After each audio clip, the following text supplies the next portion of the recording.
Era una mañana fría de febrero, con el cielo grisáceo que suele cubrir Madrid en invierno, cuando Pablo Iglesias se levantó de la cama con una idea fija en la cabeza. No era un día cualquiera, llevaba semanas rumiando algo que le hervía la sangre, una mezcla de indignación y desprecio que no podía contener más. Desocupa, esa empresa que se dedicaba a desalojar viviendas ocupadas de manera extrajudicial, se había convertido en el blanco perfecto para descargar su frustración. No era solo por lo que hacían, sino por lo que representaban para él, un símbolo de la intolerancia, del abuso de poder, de una derecha que, según su visión, estaba dispuesta a todo con tal de mantener sus privilegios. Encendió el ordenador, se sirvió un café fuerte y empezó a teclear con furia, dejando que las palabras fluyeran como un torrente que llevaba demasiado tiempo represado. No era la primera vez que Iglesias arremetía contra Daniel Esteve, el líder de Desocupa. Ya lo había hecho en entrevistas, en programas de televisión, en redes sociales. Lo había llamado de todo: nazi, matón, escuadrista. Para él, Esteve no era más que un tipo musculoso con ínfulas de justiciero, alguien que se aprovechaba de la desesperación de los propietarios para hacer negocio a costa de los más vulnerables. Aquella mañana, sin embargo, decidió subir el tono.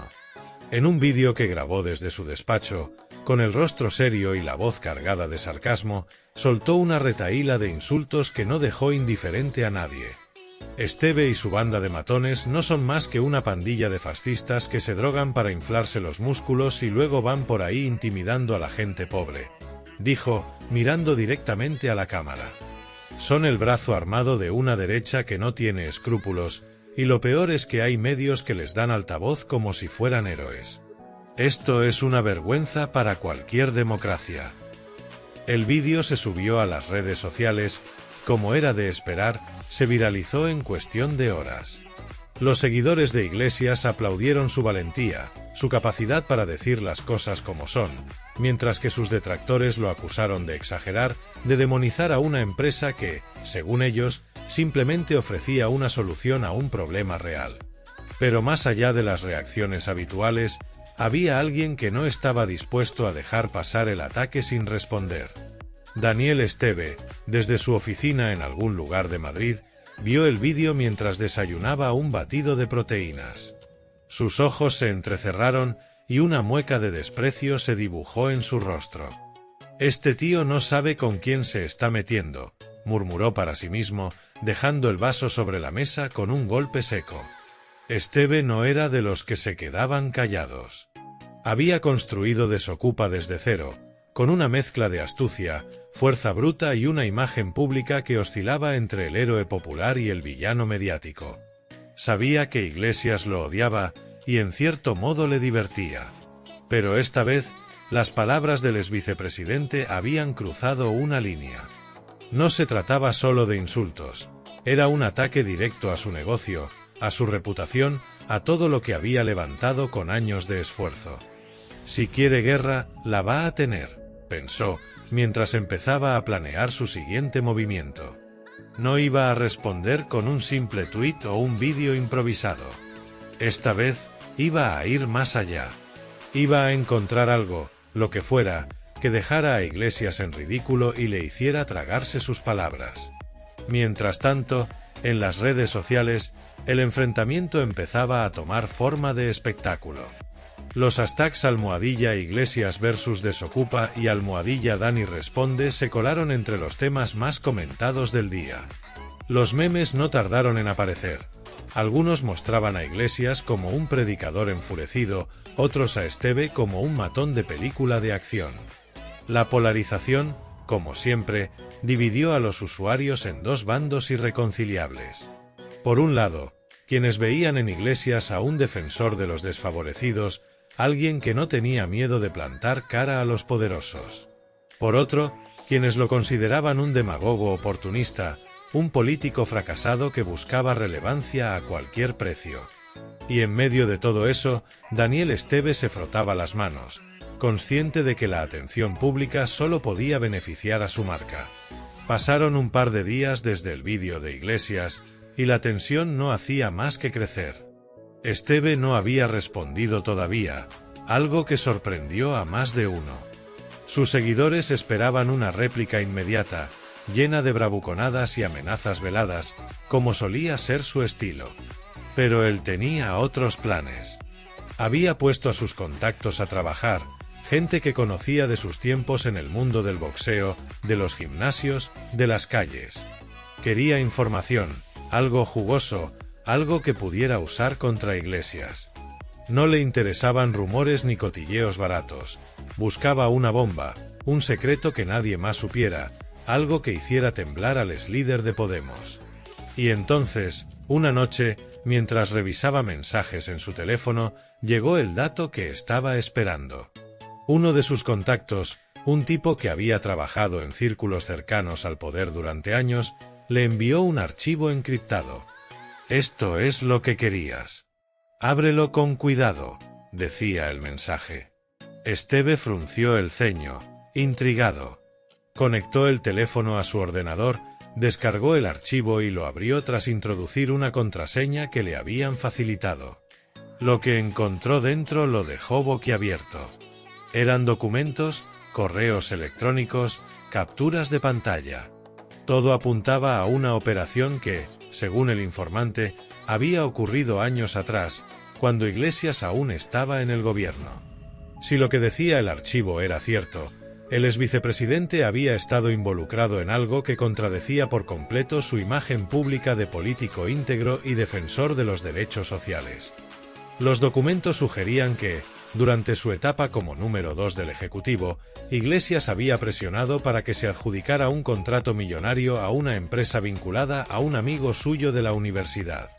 No era un contrato cualquiera. Se trataba de fondos públicos destinados a un proyecto de vivienda social, uno de esos temas que Iglesias siempre defendía con vehemencia en sus discursos. Sin embargo, según los correos, el proceso había sido opaco, con reuniones a puerta cerrada y favores bajo la mesa. La empresa en cuestión, que apenas tenía experiencia en el sector, se llevó el contrato por delante de otras ofertas más sólidas. Y lo más jugoso, había una transferencia bancaria, una cantidad nada despreciable, que había ido a parar a una cuenta offshore que, aunque no estaba directamente a nombre de Iglesias, parecía estar vinculada a alguien de su círculo más íntimo. Esteve leyó y releyó los documentos, incrédulo. Si esto era real, tenía en sus manos un arma letal. Podía imaginar la cara de Iglesias al verse expuesto, su discurso moralista derrumbándose como un castillo de naipes. Pero también sabía que no podía lanzarse a publicarlo sin más. Necesitaba verificarlo, asegurarse de que no fuera una trampa o una falsificación. Llamó a su informante esa misma noche, pasadas las 12, y le exigió explicaciones. El tipo, con voz calma pero firme, le aseguró que todo venía de una fuente interna, alguien que había trabajado en el ministerio y había guardado las pruebas por si algún día necesitaba usarlas. ¿Estás seguro de que esto es sólido?, preguntó Esteve, todavía dudando.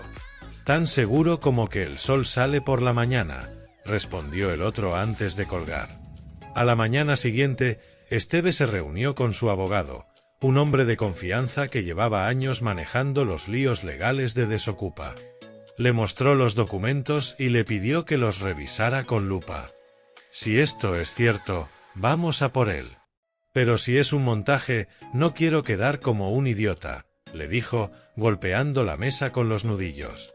El abogado, un tipo serio con gafas de montura fina, se pasó horas analizando cada línea, cada firma, cada detalle. Al final, levantó la vista y asintió. Parece auténtico. Las fechas coinciden, los nombres encajan, y hay metadatos en los correos que sería difícil falsificar. Pero si vas a usarlo, tienes que estar preparado para lo que venga después. Esto es un terremoto. Con el visto bueno del abogado, Esteve empezó a planear su jugada. No iba a soltarlo todo de golpe. Quería jugar con Iglesias, dejar que la expectación creciera. Esa misma tarde, grabó un vídeo corto y lo subió a sus redes. En él, aparecía sentado en su despacho, con una sonrisa socarrona y un montón de folios sobre la mesa. «Pablito, Pablito», empezó, chasqueando la lengua. «Tú hablas mucho de mí, pero parece que no miras lo que tienes en casa. He encontrado algo muy interesante sobre ti, algo que no creo que quieras que se sepa. Tic-tac, amigo. Pronto lo verás». El vídeo terminaba con una carcajada y un corte abrupto. No daba detalles, no revelaba nada concreto, pero era suficiente para encender la mecha. Las redes estallaron de nuevo. Los seguidores de Esteve celebraron el anticipo, convencidos de que su líder tenía algo gordo entre manos. Los de Iglesias, en cambio, lo acusaron de blufear, de inventar historias para desviar la atención. El propio Iglesias respondió unas horas después con un tuit seco: «El matón de Desokupa cree que puede intimidarme con cuentos. Que lo saque ya o que se calle». Pero detrás de esa fachada de seguridad, Iglesias empezaba a sentir un nudo en el estómago. No tenía ni idea de qué podía haber encontrado Esteve, pero sabía que su enemigo no era de los que fanfarroneaban sin tener algo que respaldarlo. Llamó a sus asesores, a sus amigos de confianza, y les pidió que investigaran. «¿Qué coño tiene este tipo?», les dijo, paseándose nervioso por su salón. Pasaron los días, y la incertidumbre empezó a hacer mella en Iglesias. Esteve, mientras tanto, disfrutaba del juego. Subía fotos enigmáticas a sus redes, como una captura borrosa de un correo o un comentario críptico sobre la hipocresía de los que van de santos. Cada publicación era un dardo envenenado, diseñado para mantener a Iglesias en vilo. Finalmente, una semana después del primer vídeo, Esteve decidió dar el golpe definitivo. Organizó una transmisión en directo desde su canal de YouTube, anunciándola con bombo y platillo. «Hoy se acaba el circo de Pablo Iglesias», escribió en el título. Miles de personas se conectaron, ansiosas por ver qué iba a pasar. Cuando empezó el directo, Esteve apareció en pantalla con una calma casi teatral. Detrás de él, había una pizarra llena de nombres, fechas y flechas que conectaban todo. «Buenas noches a todos», dijo, cruzando los brazos. «Hoy os voy a contar una historia sobre un tipo que se llenaba la boca hablando de justicia social mientras metía la mano donde no debía». Durante la siguiente hora, desgranó los documentos uno por uno, mostrándolos a la cámara, leyendo fragmentos en voz alta. Explicó cómo, según las pruebas, Iglesias había favorecido a una empresa amiga con un contrato público, y como parte de ese dinero había terminado en una cuenta sospechosa. «Esto es lo que hay», concluyó, dejando los papeles sobre la mesa. «Ahora que hable él, si se atreve». El impacto fue inmediato.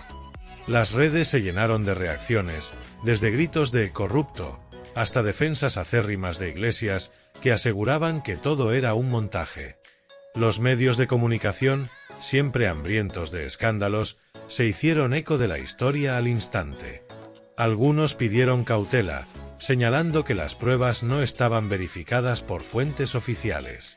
Otros, más sensacionalistas, titularon sin rodeos «El secreto que hunde a Pablo Iglesias». En su casa, el exvicepresidente veía el directo con el rostro pálido.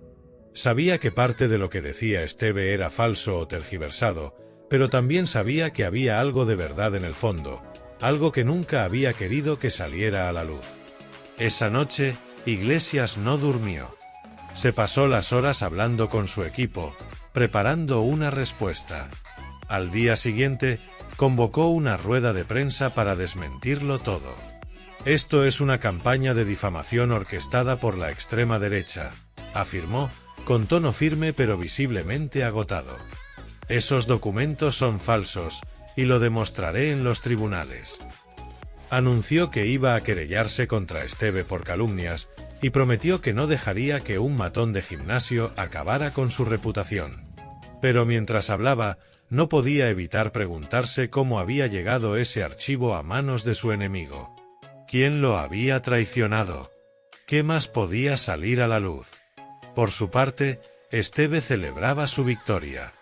Sabía que Iglesias iba a pelear, que intentaría desacreditarlo, pero no le importaba. Había conseguido lo que quería: ponerlo en el centro del huracán, hacerlo dudar, obligarlo a defenderse. Para él, la guerra estaba ganada, aunque las batallas legales apenas empezaran. En las calles, en los bares, en las redes, la gente seguía hablando del enfrentamiento, alimentando una polémica que parecía no tener fin. Y mientras tanto, Madrid seguía su curso, ajena al drama de dos hombres que, cada uno a su manera, creían tener la razón absoluta.